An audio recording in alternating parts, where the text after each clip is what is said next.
আসসালামু আলাইকুম pro cricket fans. দর্শক, এবারের আইপিএলে সুনীল নারায়ণ কিন্তু যে পরিমাণ ফর্মে রয়েছে, এর আগের কোনো আসরেই কিন্তু এতটা ফর্মে দেখা যায়নি সুনীল নারায়ণকে। কেননা তিনি কিন্তু এবারের আসলে ব্যাটে বলে সমান তালে পারফরমেন্স করে যাচ্ছেন এবং নিজের দল কলকাতা নাইট রাইডার্সকে কিন্তু অনেকগুলো ম্যাচও জিতিয়েছেন ইতিমধ্যেই। তার অতি মানবীয় পারফরমেন্সে কিন্তু কলকাতা নাইট রাইডার্সও একটা ভালো পজিশনে আছে এবারের আইপিএলে। তিনি কিন্তু বেশ কয়েকবার ম্যান অফ দ্য ম্যাচও নির্বাচিত হয়েছেন এবারের আইপিএলে। তো সুনীল নারায়ণ কিন্তু ওয়েস্ট ইন্ডিজ টি-20 ক্রিকেট থেকে অবসর নিয়েছেন, আর বর্তমানে ওয়েস্ট ইন্ডিজ টি-20 জাতীয় দলের অধিনায়ক হলেন রবম্যান পাওয়েল।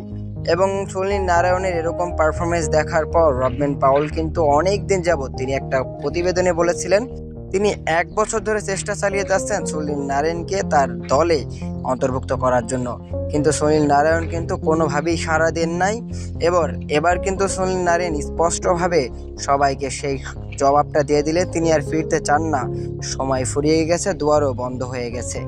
তিনি মূলত বলেছেন, আমার পারফরমেন্সের কারণে সাম্প্রতিক সময়ে যেভাবে অনেকে প্রকাশ্যে ইচ্ছা প্রকাশ করছে যে আমি যেন অবসর থেকে ফিরে আসি এবং সামনে টি-20 বিশ্বকাপে খেলি, তাতে আমি সত্যি মোহিত ও বিনীত। তবে অবসরের সিদ্ধান্তটি নিয়ে আমি শান্তিতেই আছি, কখনো হতাশ করতে চাই না কাউকে। তবে দোয়াটি এখন বন্ধ এবং জুনে ওয়েস্ট ইন্ডিজের হয়ে যারা মাঠে নামবে তাদেরকে আমি সমর্থন করি।